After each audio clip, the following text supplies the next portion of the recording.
est 22 heures sur Télé Djibouti. Merci de nous rejoindre pour cette nouvelle édition dont voici les faits saillants.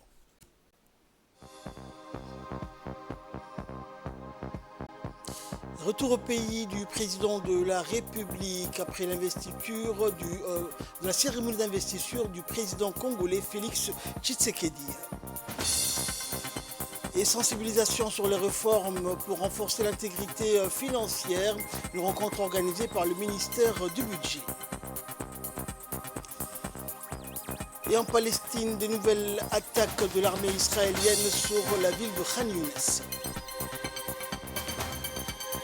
Voilà pour les titres, bonsoir à tous. Le président de la République, Ismaël Omar Guelleh, a regagné le pays hier soir à l'issue d'une double mission qu'il a successivement conduit en Ouganda et en République démocratique du Congo. En Ouganda, première étape de son déplacement à l'étranger, le président de la République, également président en exercice de l'IGAD, a dirigé les travaux d'un sommet extraordinaire de l'organisation régionale. L'ordre du jour de ce sommet de l'IGAD était dominé par le conflit au Soudan et les tensions nouvelles entre la Somalie et l'Éthiopie apparues suite à un mémorandum d'entente intervenu le 1er janvier dernier entre l'Éthiopie et le Somaliland. En Ouganda, le président Guelleh prit part ensuite à un sommet du mouvement des pays non alignés et quant à son déplacement en République démocratique du Congo, seconde étape de sa mission à l'étranger, il a trait à sa participation aux côtés d'une vingtaine d'autres chefs d'État et de gouvernement d'Afrique à l'investiture du président réélu de ce pays, Félix Tshisekedi, dont la cérémonie de prestation de serment s'est déroulée hier après-midi à Kinshasa. Et justement, donc, concernant cette cérémonie d'investiture, le président de la République, Ismaël Omar Guelleh, séjourné donc en République démocratique du Congo. Après sa participation à un double sommet en Ouganda, le chef de l'État est arrivé en République démocratique du Congo pour participer à la cérémonie d'investiture de son nouvel homologue en République démocratique du Congo, Félix Tshisekedi. La cérémonie s'est tenue au stade des Martyrs de la Pentecôte, le plus grand stade de la capitale Kinshasa. Près d'une vingtaine de chefs d'État et de gouvernement sont venus participer à cette cérémonie, notant que le président de la République était accompagné à cette cérémonie d'une importante délégation, comprenant notamment le ministre des Affaires étrangères et de la coopération internationale, Mahmoud Ali Youssouf, et notre ambassadeur en Côte d'Ivoire, Mohamed Burhan Ali Warki.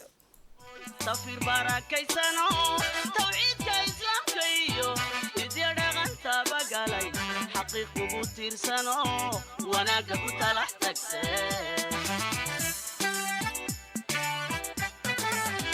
تبتو ابوه قدي غي من ايوامي طيا هوي برواقي النبادي سال طلاب ظهوري وقات تنادو نباتوها تبتو ابوه قدي غي من ايوامي طيا هوي برواقي النبادي سال طلابة هوري وقات تنادو نبطوها تكسموا على كينيو طلبنا وقرنت وعن يا شرف وقوت ميداية طلابة هوري وقات تنادو نبطوها تكسموا على كينيو طلبنا وقرنت وعن يا شرف وقوت ميداية طلابة هوري وقات تنادو نبطوها أدونكو أنتني يا عرب هيابا قلبوكو هيابا جوالها لغو جوايو هيابا بلاية ترون تراغا هيابا الله كاترنا هيابا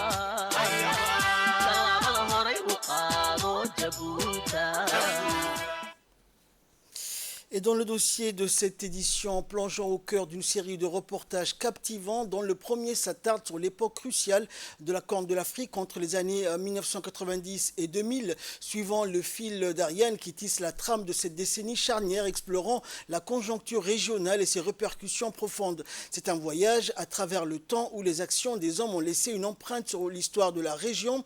Et dans ce numéro inaugural, plongeons sans plus attendre dans les méandres de cette époque mouvementée, explorer les des moments marquants qui ont sculpté le destin de la Corne de l'Afrique et ressenti l'impact régional de ces années tumultueuses. Ce n'est pas seulement une plongée dans le passé, mais une exploration immersive des acteurs clés et des forces qui ont façonné une décennie chargée d'histoires captivantes. Bienvenue dans ce grand format de l'histoire, là où chaque page révèle un nouveau chapitre fascinant de notre passé collectif. Regardez, c'est un document de la rédaction.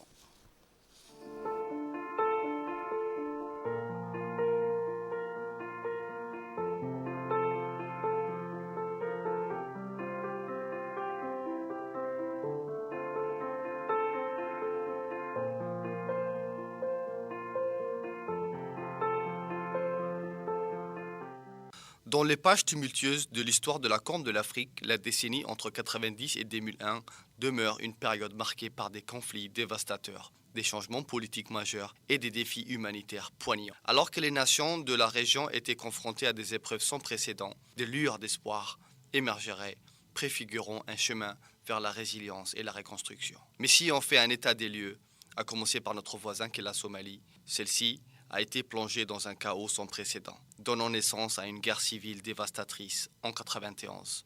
Des affrontements entre groupes armés vont déclencher une crise humanitaire, symbolisée par la famine qui frappe la nation de plein fouet. Les efforts internationaux seront déployés pour atténuer les souffrances, mais la Somalie continuera à lutter pour retrouver sa stabilité d'antan. Dans ce même sillage, d'autres conflits éclatent dans la même décennie dans les pays voisins, laissant des milliers de vies brisées et une région en état de tension constante. Les cicatrices de ces guerres subsistent, exigeant des efforts continus pour apaiser les relations.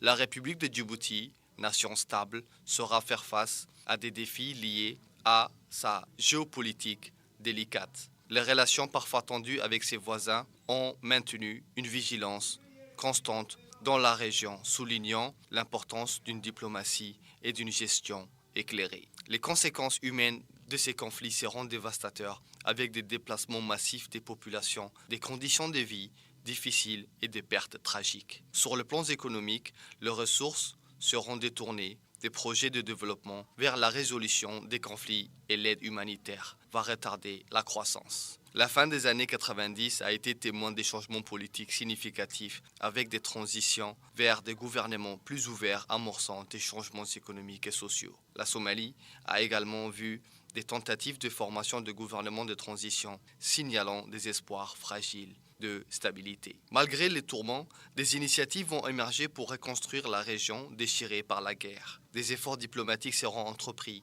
pour résoudre ces conflits persistants, ouvrant ainsi la voie à une possibilité de paix et de prospérité. Ainsi, la décennie entre 1990 et 2001 va laisser des cicatrices profondes dans la Corne de l'Afrique, mais va également témoigner d'une grande résilience exceptionnelle des peuples de la région. Alors que la communauté internationale et un homme vont s'engager vers des efforts de reconstruction, la Corne de l'Afrique va regarder vers l'avenir avec l'espoir que la décennie à venir va porter stabilité et prospérité à cette partie fascinante du continent africain.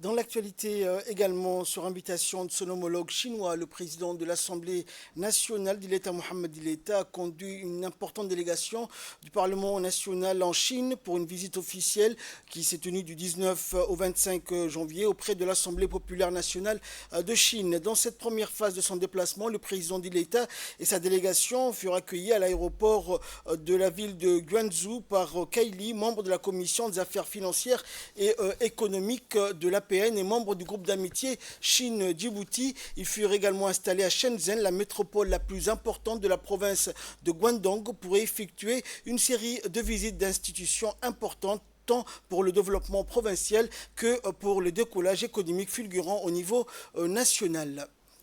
Le ministère de l'économie numérique et de l'innovation a officiellement lancé le projet d'appui aux micro, petites et moyennes entreprises à Djibouti. Ce projet, financé par l'Union européenne en partenariat avec la Banque mondiale et coordonné par le ministère lui-même, promet de jouer un rôle crucial dans le renforcement du tissu économique du pays. Le projet d'appui aux micro, petites et moyennes entreprises déploie des programmes stratégiques conçus spécifiquement pour les entrepreneurs et entrepreneuses visant à catalyser le développement des petites et moyennes entreprises ainsi que des micro, petites et moyennes entreprises. Ces initiatives s'inscrivent dans une vision plus large de l'économie numérique, illustrant l'engagement du gouvernement envers la croissance et l'innovation. Mise en œuvre au centre de l'économie numérique et de l'innovation, le centre clé, le projet se positionne comme un levier essentiel pour stimuler l'écosystème entrepreneurial du pays et en intégrant des solutions numériques, il cherche à accélérer la croissance des PME et des micro-entreprises, contribuant ainsi à une économie plus dynamique et compétitive.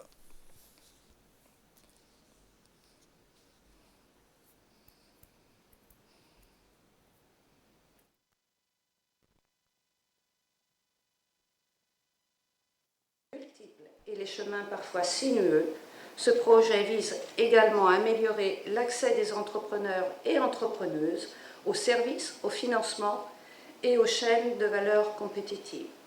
J'espère que cet événement de lancement atteindra son objectif, démontrer à tout à chacun ou vous conforter dans l'idée qu'ensemble, nous pouvons obtenir des résultats concrets et tangibles pour une croissance au bénéfice de tous, communauté du secteur privé dans son ensemble, la population djiboutienne et les institutions nationales. Mesdames, Messieurs, aujourd'hui, le lancement du projet et l'appel à candidature qui vous est destiné fait partie de la traduction de l'engagement de Djibouti à consolider et pérenniser leurs engagements maintenant et dans le long terme pour un développement et une croissance économique durable et inclusive. Je suis ravie d'être parmi vous aujourd'hui dans le cadre du lancement du projet de services de développement des entreprises pour les micro, petites et moyennes entreprises, MSMEs, issu d'une étroite collaboration entre le gouvernement de Djibouti, l'Union européenne et la Banque mondiale sur l'agenda important que constitue l'appui aux micro et petites et moyennes entreprises, MPME. Cette initiative marque une étape importante dans les efforts du gouvernement visant à soutenir et à responsabiliser les entrepreneurs, les propriétaires des micro et petites et moyennes entreprises. Et de son côté, la ministre de l'économie numérique et de l'innovation s'est réjouie du lancement de ce projet d'appui aux micro, petites et moyennes entreprises. On l'écoute. Nous sommes engagés dans la création d'un environnement propice à la croissance et au renforcement de nos petites et moyennes entreprises à travers ce projet SMIS. Nous franchissons une nouvelle étape. L'objectif stratégique de ce projet réside dans deux programmes distincts mais complémentaires. Le premier programme repose sur le rapprochement entre l'administration et les entrepreneurs, soulignant l'importance cruciale de l'accès à l'information pour les petites, micro et moyennes entreprises. Afin de faciliter cet accès, nous mettrons en place une plateforme One Stop Shop qui centralisera toutes les informations pertinentes. Cette initiative vise à fournir aux entrepreneurs un guichet unique en ligne. Et écoutons à présent l'intervention du ministre de l'économie et des finances chargé de l'industrie, M. Ilyas Moussa Dawale. Venir ici pour voir de visu l'évolution de cette institution qui est extrêmement importante pour notre devenir, pour le devenir de Djibouti. Je suis d'autant plus heureux que ce matin, nous allons lancer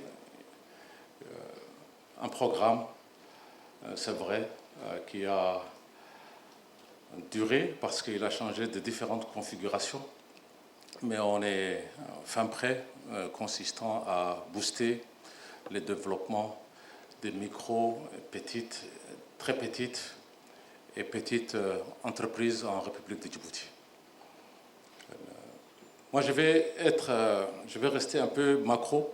Les micro et petites entreprises, petites et moyennes entreprises dans le monde, y compris en Afrique, représentent plus de 50% du PIB, et en particulier des pays en voie de développement. Les petites et moyennes entreprises, ça représente à peu près 80% plus des emplois dans le monde. Et c'est encore plus vrai en Afrique. Dans l'actualité également, le ministère du Budget a célébré une journée capitale pour la sensibilisation des comptables publics placée sous le thème « Réforme pour renforcer l'intégrité financière ». L'événement tenu donc au Djibouti Palace Kempinski a rassemblé l'ensemble du corps des comptables publics accrédités auprès des établissements et entreprises publiques, les trésoriers régionaux et les professionnels de la comptabilité publique dans le but d'échanger sur les transformations essentielles dans la gestion des finances publiques. Cette initiative s'inscrit dans le cadre des réformes significatives entreprises par le ministère en résonance avec les nouvelles règles stipulées par la loi des finances de 2024. L'objectif affirmé de cette journée étant de fournir des orientations concrètes aux comptables publics et aux trésoriers régionaux afin d'optimiser la gestion des dépenses de l'État et d'améliorer la collecte des recettes fiscales. En clôture, le ministre du Budget a remercié les participants pour leur dévouement et leur service, les exhortant à s'engager résolument en faveur des réformes. Il a présenté la feuille de route du ministère pour l'avenir, décrivant une vision où chaque citoyen comprend l'importance de la fiscalité et où chaque franc est investi avec sagesse et responsabilité.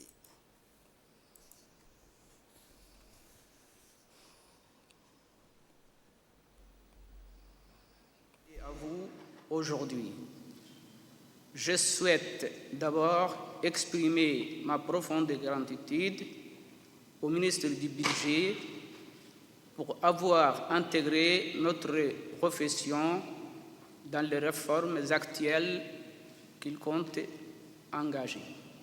Cela marque non seulement un accroissement de notre responsabilité, mais souligne également notre rôle crucial dans le développement financier de notre pays. Je tiens également à remercier chaleureusement ici la direction de la comptabilité publique pour leur travail exceptionnel, leur proximité, leurs conseils et leur rôle constatant et leur rôle de médiateur avec les ordonnateurs, des atouts inestimables. Le souci constat est nécessaire pour nous permettre de remplir notre mission aussi efficace et intègre. Dans cet esprit toujours, je propose la création d'un réseau de comptables publics et comptables publics organisés autour d'un système de mentorat. Ce réseau permettra un partage des connaissances, de l'expérience et des bonnes pratiques, renforçant ainsi notre capacité collective à faire face aux défis actuels et qui s'imposent à nous. Suivons à présent l'intervention du directeur de la comptabilité publique au ministère du Budget. C'est un insigne honneur de prendre la parole devant vous aujourd'hui pour réaffirmer notre serment d'intégrité et d'efficience dans la gestion des deniers publics. Fort de cet engagement, je suis heureux de partager avec vous un jalon de plus des réformes entreprises par notre ministère tout en poursuivant collectivement leurs exécutions. Nous voilà réunis à nouveau sous la férule du ministre du Budget qui accorde une attention particulière à l'engagement des comptables publics pour assurer le succès de la mise en œuvre de ces réformes structurelles déclinées dans les diverses directions de notre ministère afin que leur application concrète puisse donner les fruits attendus. Il est impératif de comprendre que la comptabilité au sein des structures publiques autonomes est bien plus qu'une simple formalité administrative. C'est un pilier fondamental de notre système financier et budgétaire et les comptables publics sont les gardiens de sa fiabilité et de sa légitimité. La transparence et la reddition des comptes sont au cœur de vos fonctions. Malgré des améliorations notables observées au cours de vos fonctions, il reste encore des défis significatifs à relever. Nous constatons toujours des retards dans la soumission des états financiers, ainsi que des imprécisions dans l'information financière produite, souvent dues à des clôtures de comptes inadéquates.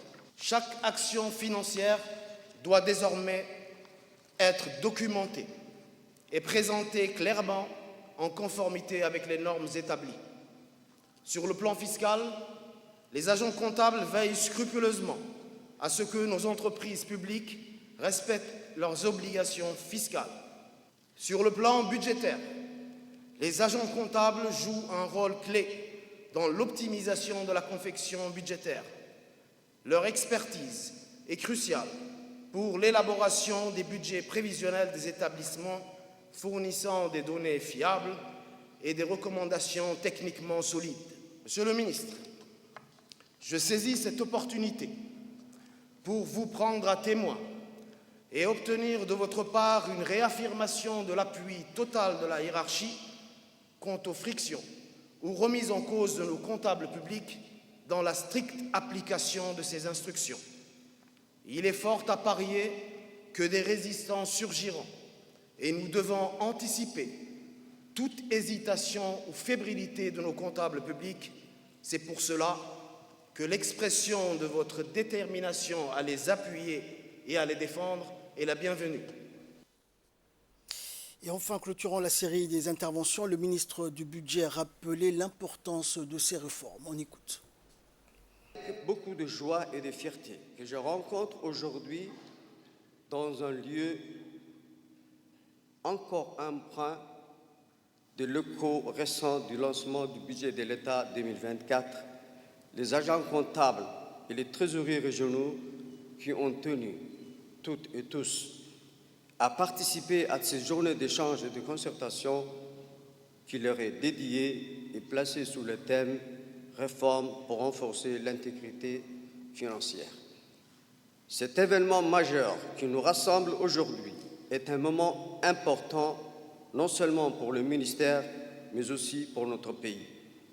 Et très certainement, je me réjouis de l'engouement qu'a suscité cette manifestation par l'affluence qu'elle a occasionnée et par la grande qualité des intervenants qui se sont succédés devant nous à la tribune en rythmant cette journée par leur prise de parole éclairante.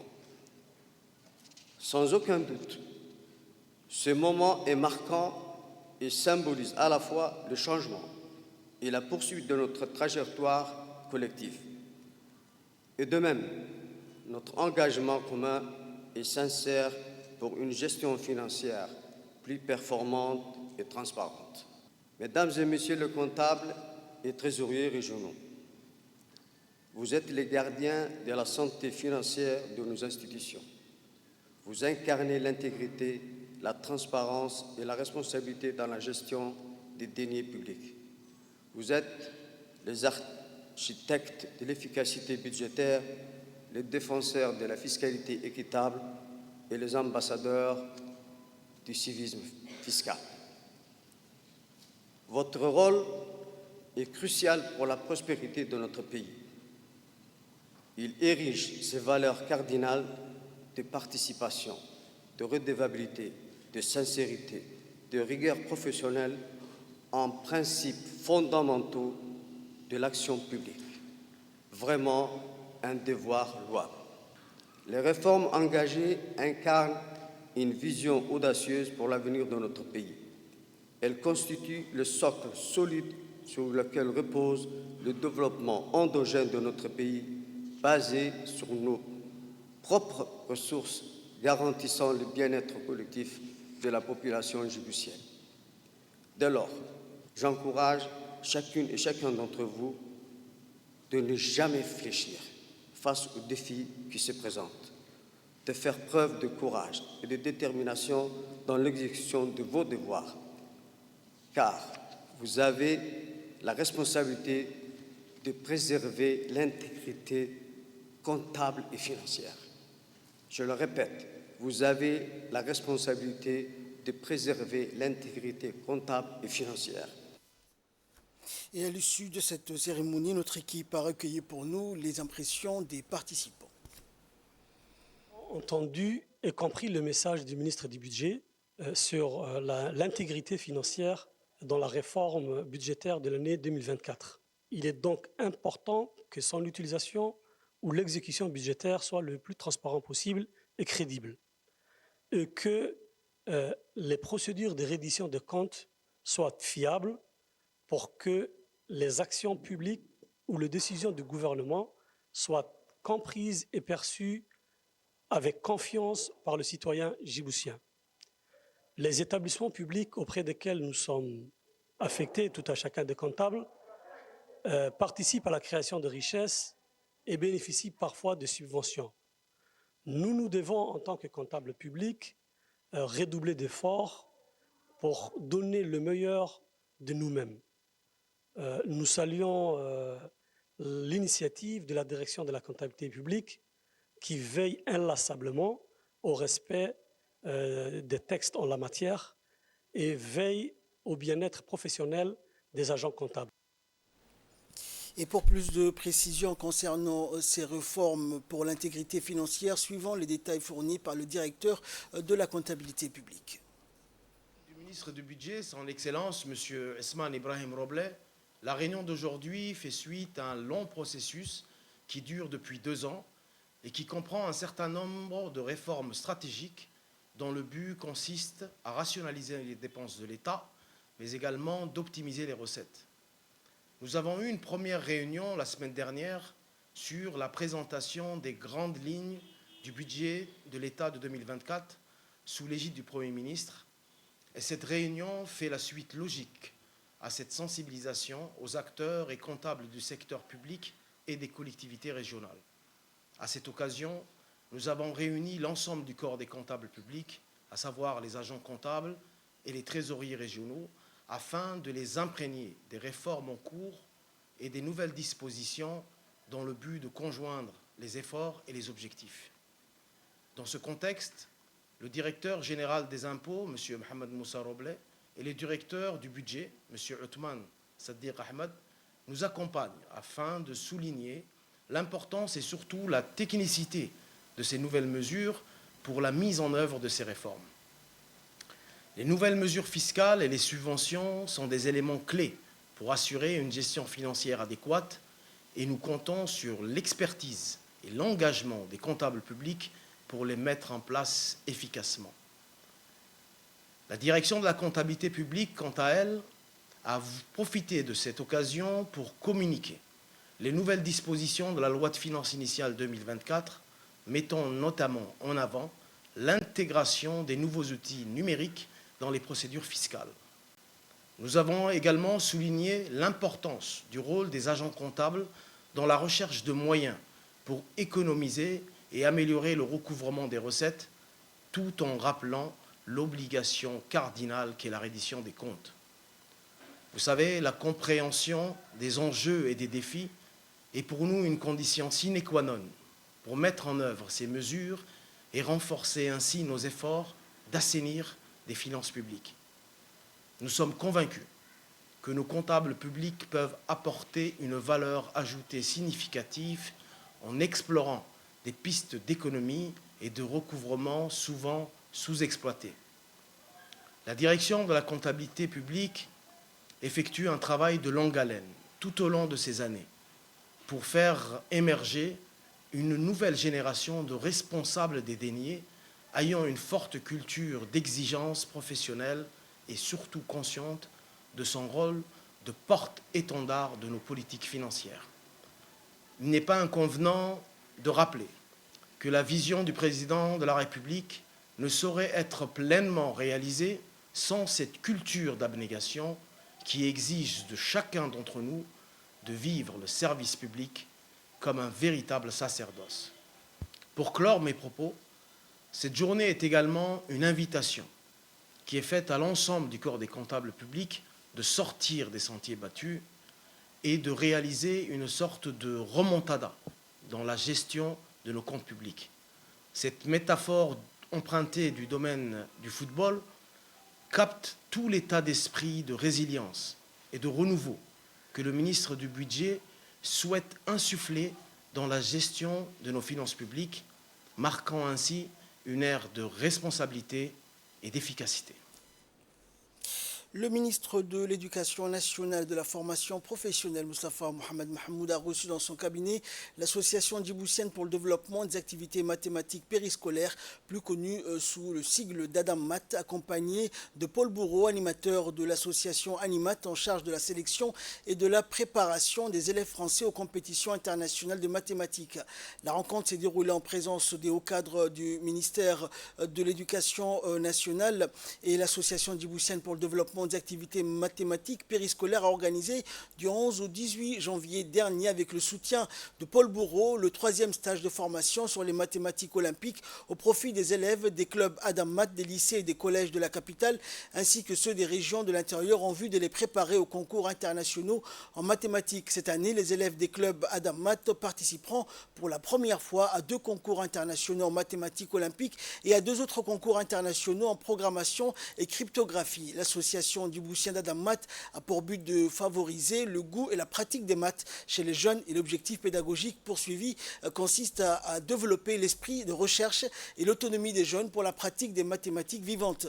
Le ministre a assuré à l'association de tous les soutiens nécessaires pour que les élèves des clubs Adammat puissent représenter dignement leur pays aux différentes compétitions internationales en mathématiques.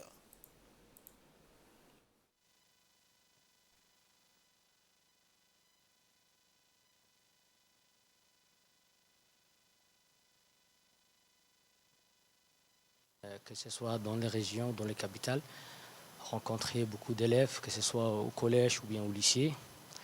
Et avec l'appui de l'association Animat, représentée par M. Paul Bourreau, qui est ici présent. Merci, M. Paul Bourreau. Et, machallah, alhamdoulilah, le stage s'est terminé bien. Et suivant à présent l'intervention de l'inspecteur en mathématiques et de l'animateur Paul Bourreau. Abdou Saïd, inspecteur des mathématiques. Donc là, nous sommes là aujourd'hui dans le cadre de l'association Adammat, épaulé par Animat grâce à Paul Bourreau. Il a fait plusieurs activités comme il vient de les signaler, en l'occurrence notamment avec les meilleurs élèves de collège, où il a fait des animations mathématiques à travers des séances d'enseignement, mais différemment. Il s'agit ici des activités périscolaires. L'enseignement des mathématiques et la vulgarisation des enseignements des mathématiques à travers des activités très ludiques pour amener les enfants vers un enseignement de haut niveau.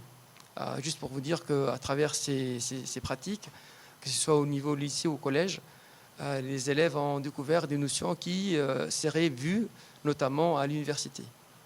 Depuis la dernière fois où je suis venu, il y a 1 an, une très grosse évolution, autonomisation des professeurs, un retour très très positif. 2024 voit pour Adammat la participation aux premières Olympiades internationales.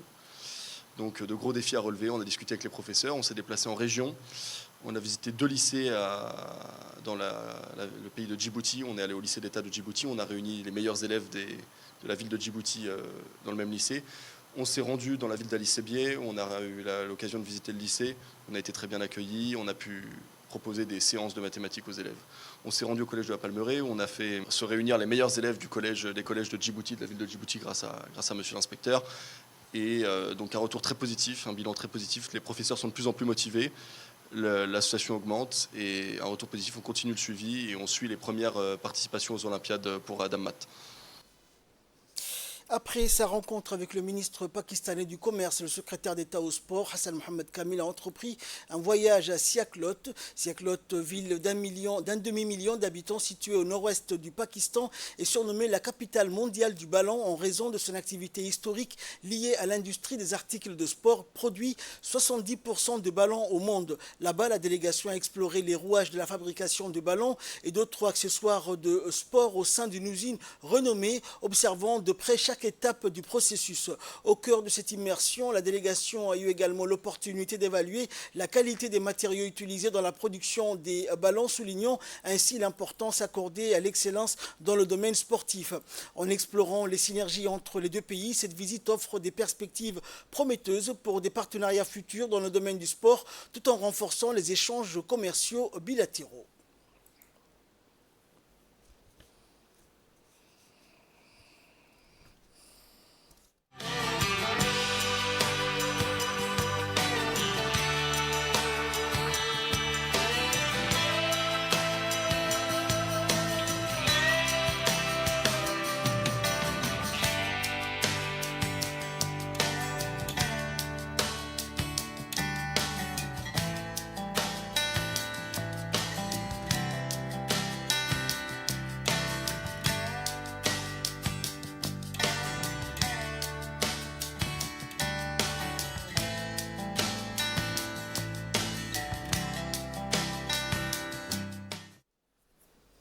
Actualité régionale à présent, le peuple somalien a salué les résultats de la réunion des dirigeants de l'IGAD tenue en Ouganda, présidée par le président de la République et président en exercice de l'IGAD, Ismaël Omar Guelleh. La population somalienne a salué la décision des dirigeants de l'IGAD et a remercié le peuple et le président djiboutien. Dans les grandes villes somaliennes, notamment à Dousamareb, les habitants ont fait part de leur satisfaction pour la reconnaissance de leur souveraineté territoriale et la cause de la protection de la terre et de l'unité du peuple somalien. À Mogadiscio, et comme dans la plupart des régions de Somalie, de grandes manifestations ont eu lieu en opposition à la volonté de l'Éthiopie d'accéder à la mer de Somalie. Les Somaliens étaient donc unanimes à approuver les décisions et recommandations issues du 42e sommet de l'IGAD de Kampala et ont remercié tous les dirigeants pour la décision de reconnaître l'entière souveraineté du gouvernement fédéral de la Somalie. Ils ont aussi indiqué que lors de ce sommet de l'IGAD présidé par le président de la République et président en exercice de l'IGAD, Ismaël Omar Guelleh, intervention du président somalien Hassan Sheikh Mohamud était très suivie et écoutée par tous les Somaliens. Le président somalien a dénoncé l'accord illégal entre le Somaliland et l'Éthiopie considéré comme nul et non avenu. Et dans l'actualité internationale, Israël lance de nouvelles attaques sur Khan Younes. L'armée israélienne poursuit sa dévastation de la bande de Gaza en bombardant dans la nuit du 20 janvier la ville de Khan Younes.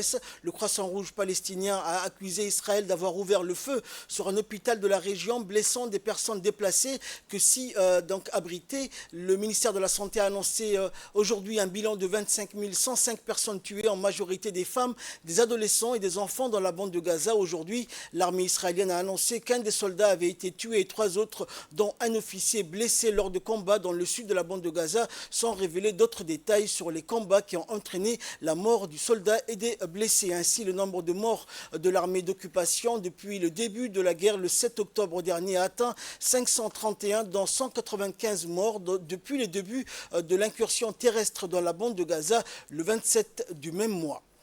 C'est ainsi que prend fin cette édition. Merci à vous de nous avoir suivis. Excellente soirée sur Télé Djibouti.